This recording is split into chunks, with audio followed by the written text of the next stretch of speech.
Jaram hino ɗo taarika fiima antu heɗi to moƴƴa.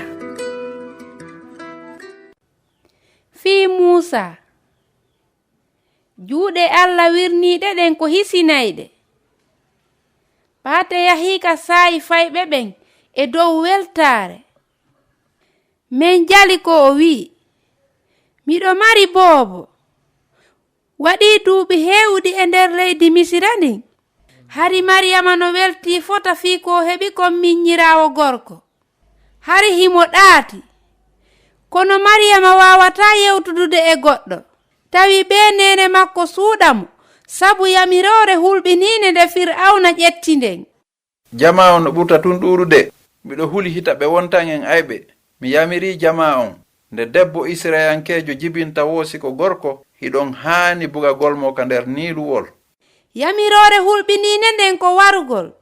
Hara ko Fir'auna watti kon Israilayankeeɓe ɓen maccuɓe yonanaalimo. Kono mawɓe boobon ɓen no huli Allah. Ɓe suuɗii ɓiɗɗo maɓɓe on e nder lebbi 3. Jungo Allah ngo yi'otaako ngon hiwii boobo on. Kono no o mawnirayno non, tawi ɓe waawataa hankadi suuɗugol mo ɓuri ɗum. Nene, kon ɗum wonɗaa e wadde ka kalirre. Mi sañay woni debeere e hino ko umbirteeko. Hiɗa waawi okkorgol landole. Ko fii hon ɗum faaliraɗaa ɗum. Fii wata ndiyanɗan naatu ka nder debeere. Mariyama hiɗen haani woɗɗintinde keye men hittuɗo on. Ko hon ɗum waɗataamo? Mi waɗaymo ko nder debeere. Mi walnina ka kuɗi wonɗi ka hoore niiluwol. E hin non? Awa hiɗen haani habbaade. Ndaare ko honno Allah mo yi'otaako on hisinirta.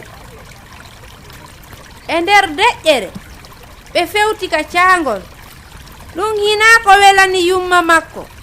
Kono ko waɗi mo ɗum ko tawandema himo huli Allah. Mariyama suuɗo ka nder kalirre. Wattana yili e ko feƴƴata kon. Mi haana argol ɗo. Awa yo mi hootu ka. On say non goɗɗo hewti. Jiwo Fir'auna on e horɓe makko ɓen ari niiluwol fii lootagol. Ko honɗum ni addanela nde debeere labande. Ɓernde Mariyama nden piddii fota. Hara debbo lanɗo on hawkay miñam makko ka niiluwol.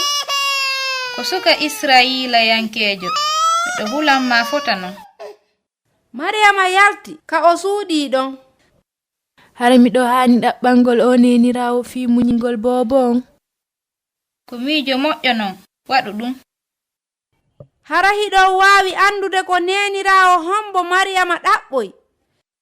Nene paykunkun hendi boobo on. Ɓe yanana dankagol boobo on yeru duuɓi seeɗaaji. Ɓe rewɓe jarni Allah ittidi ɓernde maɓɓe nden fof.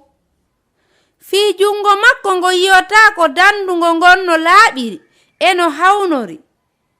Ko goonga non wondema Allah dandiima. Hinaa goonga ƴettu saa'i jooni fii jarnugol mo fii heewande makko nden. Ko Husaynatu wonno e yewtude mi weltanike ma fii ko heɗitiɗaa kon hiɗen e saayi.